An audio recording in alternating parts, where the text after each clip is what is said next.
Friends, आपका स्वागत आज 35th एपिसोड में।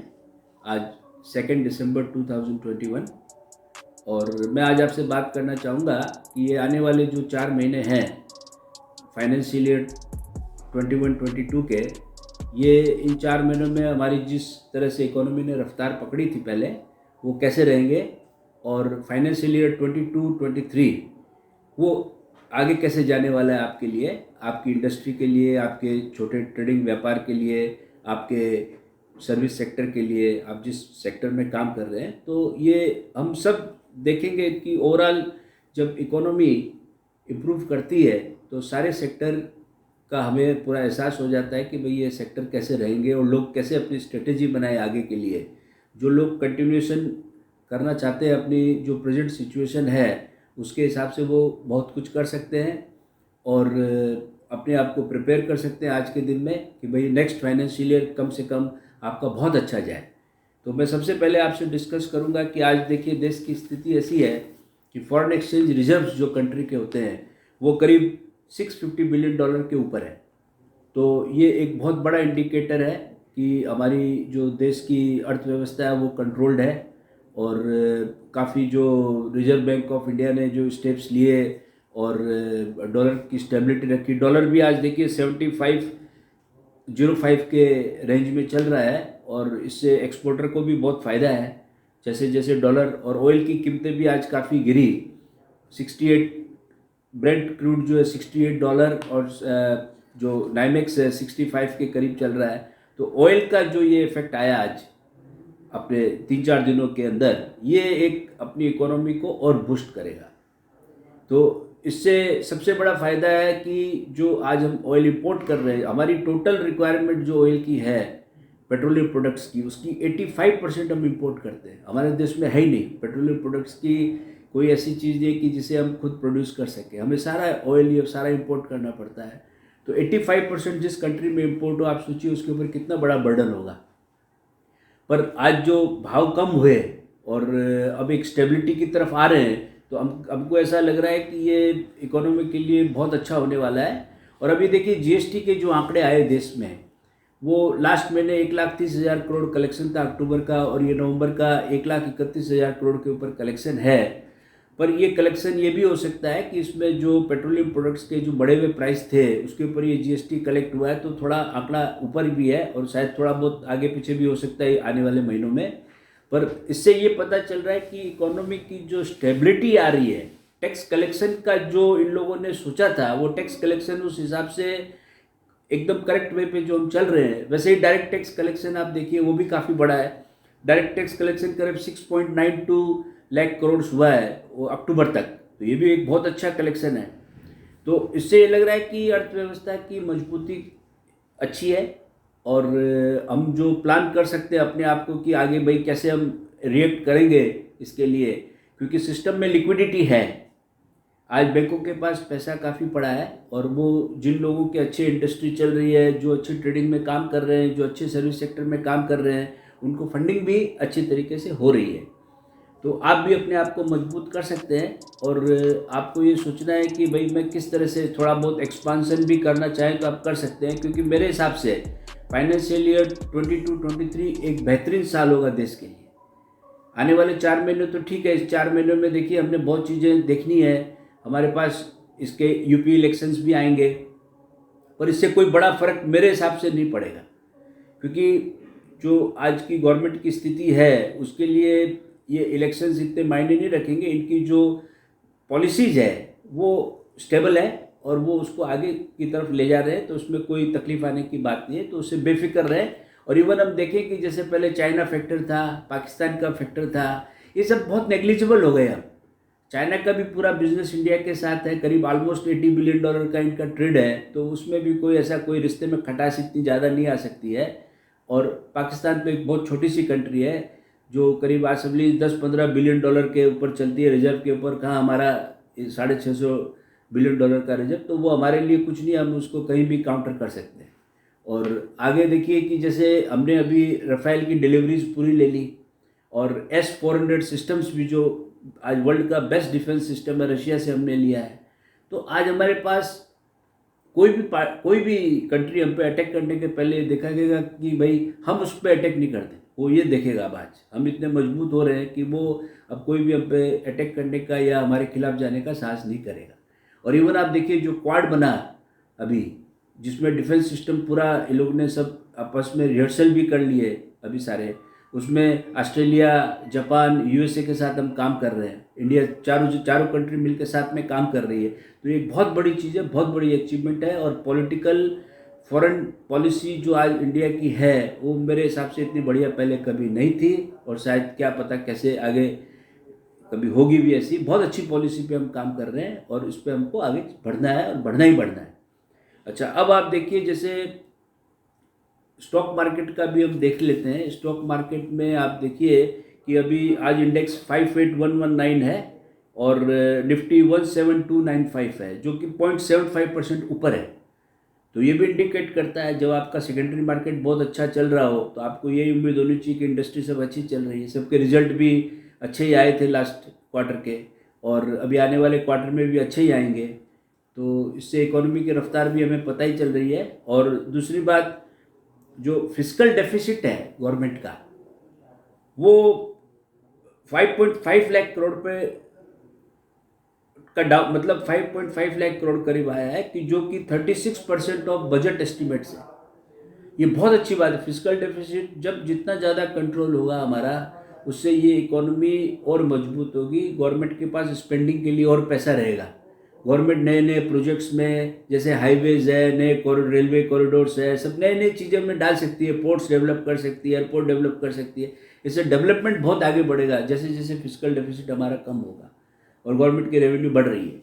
गवर्नमेंट की रेवेन्यू तो जैसे आप जीएसटी कलेक्शन दिखाए रहे हैं, डायरेक्ट टैक्स कलेक्शन दिखा रहा है, तो गवर्नमेंट पूरा अपना प्रेशर लगा रही है। और मेरे हिसाब से जो अभी फाइनेंस मिनिस्टर है निर्मला सीतारमन जी, उनसे बढ़िया मैंने तो फाइनेंस मिनिस्टर अभी नहीं देखा। चुपचाप काम करना और किस स्पीड में काम करना वो उन्होंने दिखाया है, कि इस तरह की हालात में जो कोविड की सिचुएशन से आगे आना और उसको फेस करना, और आज लोगों में एक सेटिस्फेक्शन है, इंडस्ट्री में भी एक सेटिस्फेक्शन है कि काम आगे हो रहा है और आगे अच्छा होता रहेगा। अब देखिए एफडीआई जो एक गवर्नमेंट का रिफ्लेक्शन होती है, फॉरेन डायरेक्ट इन्वेस्टमेंट जो इंडिया में आता है, उसमें सबसे बढ़िया चीज़ ये रही है कि $43.85 बिलियन अभी अप्रैल टू नवंबर में हमारे पास आया देश में। और ये जो इन्वेस्टमेंट आता है इससे कंट्री की रिपुटेशन भी पता चल रही है और कंटिन्यूशन में आ रहा है। और कई लोग बोलते हैं कि भाई देखिए जैसे सेकेंडरी मार्केट से कई 1 लाख करोड़ रुपया जो है वो काफ़ी फाइनेंशियल इंस्टीट्यूशन ने उसकी बिकवाली की थी, जो फॉरेन इन्वेस्टर्स थे, पर वो सारा का सारा पैसा मेरे हिसाब से प्राइमरी मार्केट में भी आ चुका है। तो हमारे देश को कोई लॉस नहीं है प्राइमरी मार्केट का। इतने अभी जो नए पब्लिक इश्यू आए, नई नई कंपनियों को, यूनिकॉर्न्स के जो नए अभी पब्लिक इश्यू आ रहे हैं, सब हाईटेक कंपनीज के, वो सारे के सारे सक्सेसफुल रहे और सबका ओवर सब्सक्राइब भी हुए सब, और आज अच्छे प्राइसिंग भी है उन लोगों में, मोस्टली अच्छी प्राइसिंग पे चल रहे हैं। तो ये इंडिकेट कर रहा है कि प्राइमरी मार्केट भी बहुत स्ट्रॉन्ग हो रहा है। और अभी गवर्नमेंट खुद एलआईसी का इशू ला रही है, कॉनकोर है, एलआईसी, एचपीसीएल है, सारे पाइपलाइंस में है। तो ये भी फंड गवर्नमेंट का ये फाइनेंशियल ईयर में आना चाहिए। नहीं आएगा तो भी कोई फ़र्क नहीं पड़ता है, और आता है तो बहुत अच्छी बात है, इकोनॉमी के लिए बहुत अच्छी वो डेवलपमेंट होगा। एयर इंडिया का जैसे आपने देखा ही, गवर्नमेंट ने बहुत अच्छा डिसीजन लिया, टाटा के हाथ में दिया। आज बेस्ट रिप्यूटेड जो ऑर्गेनाइजेशन है उसके हाथ में जाने से चीज़ अपने आप ही अच्छी बनेगी। तो वो आज अच्छा जो डिसीजन मेकिंग है गवर्नमेंट की, हमें उसकी तारीफ करनी चाहिए। और आज देखिए आप, सबसे पहली चीज़ कि जो गवर्नमेंट ने एक गति शक्ति करके एक पूरा चालू किया, कोऑर्डिनेशन बिटवीन मिनिस्ट्रीज। उससे क्या हुआ कि जितने भी प्रोजेक्ट्स बन रहे हैं ऑल ओवर इंडिया, वो सारे उसमें हाईवे से लेकर, रेलवे से लेकर, पोर्ट से लेकर, जहाँ जहाँ बड़े बड़े प्रोजेक्ट हैं, इवन डैम्स तक भी सब कोऑर्डिनेटेड होंगे। कहीं भी किसी को कोई भी चीज़ की तकलीफ होगी तो एक मिनिस्ट्री दूसरी मिनिस्ट्री को तुरंत आंसर करेगा और वो प्रोजेक्ट रुकेगा नहीं तो पहले छोटे से एक पेड़ काटने के लिए पूरे प्रोजेक्ट रुक जाते थे, वो नहीं होगा अब उसकी क्लियरेंस आपको ऑनलाइन तुरंत मिलती रहेगी। तो एक बहुत बड़ा इनिशिएटिव है, गवर्नमेंट का पैसा ब्लॉक नहीं होगा और जो पैसा लगा है उसका रिटर्न आना भी जल्द से जल्द चालू हो जाएगा। तो क्योंकि प्रोजेक्ट पूरे नहीं होते तो उसका रिटर्न क्या होगा, रिटर्न कुछ नहीं होता है। जब प्रोजेक्ट चालू होता है तो उसका रिटर्न अपने आप आने लगता है। तो वो चीज़ें गवर्नमेंट की बहुत अच्छी तारीफ की है। और आप देखेंगे इंफ्रास्ट्रक्चर में आज सबसे बड़ी चीज़ क्या है, जो इंफ्रास्ट्रक्चर डेवलपमेंट हो रहा है उसका सबसे बड़ा हमें प्रमाण किस चीज़ में मिल रहा है कि भाई सीमेंट की आउटपुट, अभी सीमेंट की आउटपुट लास्ट में शायद 27% जो था वो उसकी रिक्वायरमेंट ज़्यादा बढ़ी है, और स्टील में भी बढ़ी है कुछ रिक्वायरमेंट। तो ये सब चीज़ें दिखा रही है कि आज जो इंफ्रास्ट्रक्चर प्रोजेक्ट्स हैं वो भी अच्छी स्पीड में बढ़ रहे हैं, और ये जो सीमेंट की कंपनीज बहुत अच्छा कर रही है, स्टील की कंपनीज बहुत अच्छा कर रही है। इवन आप देखिए जो शुगर मिल्स जो बंद पड़ी थी, पूरा इंडस्ट्री में प्रॉब्लम्स चल रहे थे, वो सब भी गवर्नमेंट ने सॉल्व आउट किया, और अभी जो इथेनॉल का प्रोडक्शन है वो बढ़ाना शुरू किया गवर्नमेंट ने इनके थ्रू, शुगर मिल्स के थ्रू। और आज ये देखिए कि ये इन्होंने पेट्रोलियम प्रोडक्ट्स में 7.5% ये मिक्सिंग चालू कर दी इथेनॉल की, जो नेक्स्ट ईयर मेरे हिसाब से 10% है, 10 है, फिर 12 है, 15%, ऐसे स्लैब में हर साल वो बढ़ाते जाएंगे। तो इतना पेट्रोलियम प्रोडक्ट जो देश का आज जो इम्पोर्ट देश कर रहा था वो अभी इथेनॉल से उसको काउंटर करेगा। तो आप सोचिए कितनी बड़ी फॉरेन एक्सचेंज की सेविंग होगी अपने देश में, और देश सबसे बड़ा है कि आत्मनिर्भर बनेगा, हमें किसी पर डिपेंडेंस नहीं होनी चाहिए। इसी लाइन में अपने देखें तो सोलार का जो डेवलपमेंट गवर्नमेंट कर रही है, सारे जगह सोलार के पैनल्स आप देखेंगे बड़े बड़े खेतों में लगे हुए हैं, जैसे आपने खेत देखते हैं वैसे सोलार के पैनल्स लगे हुए हैं। तो इनका जो पावर प्रोड्यूस होगा वो देश की इकोनॉमी को कितना आगे ले जाएगा। जितने अपने देश में सबसे अच्छा सन की जो क्वांटम है अपने देश में, तो वो सबसे बड़ा है, और वो आज उसके से जो भी एनर्जी पैदा होगी एकदम फ्री एनर्जी है हमारे लिए। तो आप ये देखिए कितनी बढ़िया चीज़ चल रही है अपने देश में।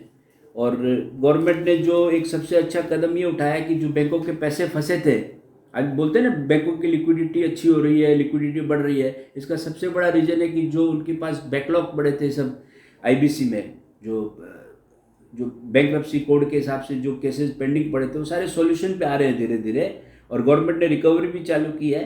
पहले कोई 7 लाख करोड़ का था, उसमें उन्होंने कम से कम 36% अभी रिकवरी कर ली उसकी। तो ये प्रोसेस है, इसमें काफ़ी कानून अड़चने भी हैं, क्योंकि कानून इतना क्लियर कट नहीं है, सब जगह कहीं ना कहीं प्रॉब्लम्स आती है, उसको सॉल्यूशन पे लाया जा रहा है, पर रिकवरी होने से बैंकों की लिक्विडिटी बढ़ रही है, जो पैसा एकदम फंसा हुआ था वो निकल के चालू हो रहा है, और जो कंपनीज जो दूसरे आदमी ले रहे हैं वो भी उसको चालू कर रहे हैं कंपनी को। आज जैसे एसआर स्टील का एग्जाम्पल लें अपने, तो मित्तल ग्रुप जो लक्ष्मी मित्तल ग्रुप उन्होंने उसे चालू किया, अब उसकी रेवेन्यू आ रही है, रेवेन्यू आने से उसकी जो क्वांटम बढ़ेगा उससे जीएसटी कलेक्शन भी बढ़ेगा, उससे हर टैक्स का बढ़ेगा, नौकरियां बढ़ेगी। तो एक प्रोजेक्ट चालू करने में बहुत बड़ी चीज़ है। लोग कई बार कहते हैं कि भाई बहुत सस्ते में बेच दिया गवर्नमेंट ने, बहुत नहीं, पर वो प्रोजेक्ट को चलाना बहुत बड़ी चीज़ है।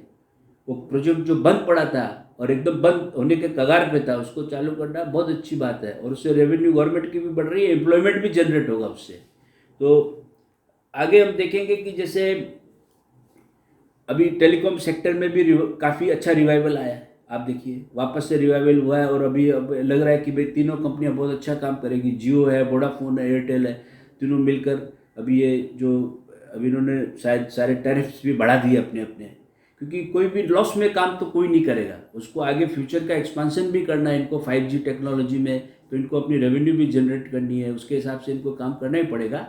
और अभी देखिए जो पीसी सेल्स थी पर्सनल कंप्यूटर्स की, वो भी काफ़ी बढ़ी है, उसकी 30% ईयर टू ईयर जुलाई टू सितंबर में शिपमेंट्स बढ़ी है। तो ये भी लग रहा है कि पूरा जो टेक्नोलॉजी फील्ड है उसमें इंडिया के लोग बहुत अच्छा काम कर रहे हैं, और ये इंडिया के लिए एक बहुत अच्छी बात है कि इतना बड़ा जो ब्रेन डेवलपमेंट हो रहा है, इसका सीधा साधा उदाहरण है अभी जो आपके ट्विटर के अभी जो नए आपके अग्रवाल जो अभी ज्वाइन किया उन्होंने ट्विटर के सीईओ के रूप में, आज एक बहुत बड़ी चीज़ है। आज देखिए सब बड़े से बड़े कंपनी में सत्यन मंडेला से लेके सुंदर पिचाई और जितने भी लोग हैं, ये लोग आज बड़े बड़े सीईओ के पोस्ट पर है। ये दिखा रहा है कि भाई देखिए हमारे देश में, हमारे लोगों में कितनी बड़ी एक ताकत है कि आज वो हर बड़ी बड़ी कंपनियों के सीईओ के पोस्ट पर आ रहे हैं। तो ये टेक्नोलॉजी डेवलपमेंट आज जिस लेवल पे हो रहा है, उस लेवल से यदि जिस तरह रफ्तार पकड़ रहा है वो भी हमारे देश के लिए बहुत अच्छा है। और ये जितने जो एक्सपर्ट्स लोग बाहर भी जा रहे हैं काम करने के लिए, ये फॉरेन एक्सचेंज लेके आ रहे हैं कंट्री में, ये भी बहुत बड़ा कंट्रीब्यूशन कर रहे हैं देश के विकास के लिए। और अभी आप देखिए जो गवर्नमेंट कुछ प्रोजेक्ट्स ला रही है जो काफ़ी ये बुलेट ट्रेन का जैसे है, तो इसमें गवर्नमेंट की फंडिंग बहुत कम है। ये सारा का सारा इन्वेस्टमेंट जापान जैसे लेके आ रहा है, तो वो उसको बिल्ड ऑपरेट के बेसिस पे करेगा और अपना वो जो रेवेन्यू होगा वो कलेक्ट करेगा। तो ये देश के लिए भी अच्छा है कि इंफ्रास्ट्रक्चर भी रेडी होगा, एक देश को शोकेस के रूप में देश दिखा भी सकता है कि भाई बुलेट ट्रेन का पूरा हमारे पास ये स्कोप है। और लोगों का इसे यहाँ भी जो इंफ्रास्ट्रक्चर बन रहा है उसका, उसमें बहुत लोग इन्वॉल्व हैं, हज़ारों लोग लगेंगे। यहाँ का जो सीमेंट है, स्टील है, उसका प्रोडक्शन भी इसमें काम आएगा। तो हमारे देश का विकास ही होना है, तो अच्छे अच्छे प्रोजेक्ट्स लाना अच्छी बात है। और इसमें फंडिंग भी बहुत लो रेट ऑफ इंटरेस्ट पर है, तो कोई रेट ऑफ इंटरेस्ट भी कुछ नहीं होगा इस पर ज़्यादा। इनको इसके हिसाब से 15 साल या 20 साल में जो प्रीपेमेंट आएगा वो अपने हिसाब से हो जाएगा। तो ये अच्छे प्रोजेक्ट है देश के लिए। और अभी देखिए केमिकल इंडस्ट्री है और फार्मा इंडस्ट्री है, इन्होंने तो चमत्कार किया है। फार्मा इंडस्ट्री ने तो जो वैक्सीन में जो आज दिखाया पूरे दुनिया को, तो वो हमारे लिए गर्व की बात होनी चाहिए। तो अब ओवरऑल सब कुछ हम देखें, जैसे war situation, foreign exchange situation, dollar की पोजीशन, ऑयल की प्राइसिंग, ये सब चीज़ हम पूरे ओवरऑल को समअप करें एक जगह, तो हम देखेंगे कि आने वाले 4 महीने अभी बहुत कुछ बाकी है हमारे लिए। और ये बहुत एक अच्छा बूस्ट देगा इकोनॉमी को, सारा ये पीरियड। और आप इन सब चीज़ों को भूल जाइए कि भाई कोई इलेक्शन आने वाले हैं या कोई वार फैक्टर था, कुछ था, वो सब कुछ नहीं। और इवन मेरे हिसाब से कोविड की भी जो सिचुएशन इंडिया में कंट्रोल हम लोगों ने देख ली उसको, तो वो नोन चीज़ है कि ये ऐसी चीज़ें आती रहेगी और कंट्री इसके लिए तैयार है। और थोड़ी बहुत जो तैयारी नहीं थी वो तैयारी अब हो जाएगी। तो इसके हिसाब से अभी हमें उससे डरने की बात नहीं है, वो डर के कोई उससे जिना भी कोई बड़ी मतलब अच्छी बात नहीं है, उसको हमको फेस करना ही करना है। तो अब ये समझ यही है कि आप अपनी जिस जगह पर आप बैठे हैं उसे आप इंटैक्ट रहिए, आप अपने इन्वेस्टमेंट को सुरक्षित समझिए, और आप जहाँ जहाँ इन्वेस्टमेंट करके चीज़ को बढ़ाना चाहते हैं उसको बढ़ाने में हिचक मत रखिए, उस चीज़ के लिए काम कीजिए। बैंक्स भी सपोर्ट कर रहे हैं आज के डेट में, बैंकों से आप अच्छे जो फंडिंग है वो 9% में आपको फंडिंग भी अच्छी मिल जाती है। तो वो सब आप ट्राई कीजिए, आगे बढ़ने का यही रास्ता है। और अभी देखिए सबसे अच्छा जो हमने देखा कि वो डिफेंस सेक्टर का, जो हमने देखा कि डिफेंस सेक्टर में भी बहुत अपॉर्चुनिटीज़ है। डिफेंस सेक्टर में कई छोटे छोटे आइटम्स है, कई प्रोडक्ट्स है जो आदमी बनाना चाहे। जैसे हम अपने शिप बिल्डिंग में देखते हैं, सबमरीन्स के नए जो अभी ऑर्डर्स चल रहे हैं। और आप इसमें देखिए तेजस जो एयरक्राफ्ट है वो भी आज एक्सपोर्ट की तैयारी हो रही है इंडिया में बनकर। तो उनके जो आप कुछ आपकी इंजीनियरिंग यूनिट तो आप वो भी डेवलप कर सकते हैं, कई चीज़ें कई पार्ट, उससे बहुत बड़ा आपको इसको बूस्ट मिलेगा। और उसकी प्राइसिंग भी अच्छी रहती है, रिटर्न भी बहुत अच्छा रहता है उसमें, तो वो भी आप कर सकते हैं। और अभी देखिए गवर्नमेंट के पास जो फूड ग्रेन की सिचुएशन है आज के दिन में वो सरप्लस है, और गवर्नमेंट फ्री डिस्ट्रीब्यूशन भी कर रही है। क्योंकि ये फूड ग्रेन नहीं तो अभी जैसे कोई भी बेमौसम बारिश होती है जैसे अभी हो रही है कई जगह, तो उससे वो फूड ग्रेन सड़ जाएगा। इससे अच्छा डिस्ट्रीब्यूशन चैनल से जाके, अभी इन्होंने मार्च तक इसको एक्सटेंड किया है, मार्च 22 तक, तो ये फूड ग्रेन भी लोगों को मिलेगा। और खाने की चीज़ यदि किसी को मिलती है तो बहुत अच्छी बात है, और वो गवर्नमेंट का डायरेक्ट फंडिंग की जगह है, और वो फूड ग्रेन लोगों को, किसानों को भी फ़ायदा है और लोगों को भी फूड ग्रेन मिल रहा है। तो ये अपने इकोनॉमी को ये दिखा रहा है कि भाई जो पैदावार हमारी देश की हो रही है एग्रीकल्चर सेक्टर में, वो भी ग्रोथ पर है। तो एग्रीकल्चर सेक्टर यदि आपका ग्रोथ में, तो इससे बड़ी चीज़ क्या हो सकती है। तो आज उसमें फर्टिलाइजर्स भी चल पड़ते हैं, सब कुछ, सबकी रिक्वायरमेंट अच्छी होती है, और स्पेंडिंग भी फार्मर्स की अच्छी होती है। यदि पैदावार अच्छी हो तो उससे इकोनॉमी को बहुत बूस्ट मिलता है। तो ये सब देख के आप देखिए। और मेरे हिसाब से फाइनेंशियल ईयर 22-23 जो है आने वाले दिन, वो एक रिमार्केबल ईयर मेरे हिसाब से होना चाहिए तब तक, क्योंकि हम फरवरी में 22 में बजट भी देख लेंगे, क्योंकि वो भी एक इलेक्शन, प्रो इलेक्शन बजट जैसे ही होगा। अभी जैसे इलेक्शन आ रहे हैं स्टेट्स में, तो उसमें भी आपको उसका रिफ्लेक्शन मिलेगा, और वो भी मेरे हिसाब से लिबरल होगा। और जो अभी बड़ी बड़ी कंपनीज जो अपना परफॉर्मेंस अभी दिखा रही है, क्योंकि उनकी टैक्स रेट्स भी कम की थी गवर्नमेंट ने 2020 में, जो टैक्स रेट्स कम हुई है, जो स्लैब्स हमने कम किए, उसका बहुत बड़ा फ़ायदा इन बड़ी कंपनीज को है। और वो सब आप उनके बैलेंस शीट्स में, रिफ्लेक्शंस में देखेंगे कि कैसे कैसे वो अपने फंड को अब नया यूज़ करना, उनको कैसे करना, वो प्लानिंग कर रहे हैं। तो ये 22-23 जो ईयर है फाइनेंशियल ईयर, एक बहुत रिमार्केबल ईयर होगा, और बहुत हमारी इकोनॉमी को बहुत बड़ा बूस्ट देगा। तो आज का एपिसोड मैं सोच रहा हूँ कि थोड़ा बड़ा हो रहा है, तो इसके लिए आज यहीं स्टॉप करता हूँ मैं। और आपके लिए बस यही है मेरी कि रिक्वेस्ट कि अपने बिज़नेस को आप काफ़ी स्ट्रेंथनिंग जो करना है बिज़नेस की, वो शुरू कर दें, आपको बहुत बड़ा फ़ायदा मिलेगा। Thank you very much.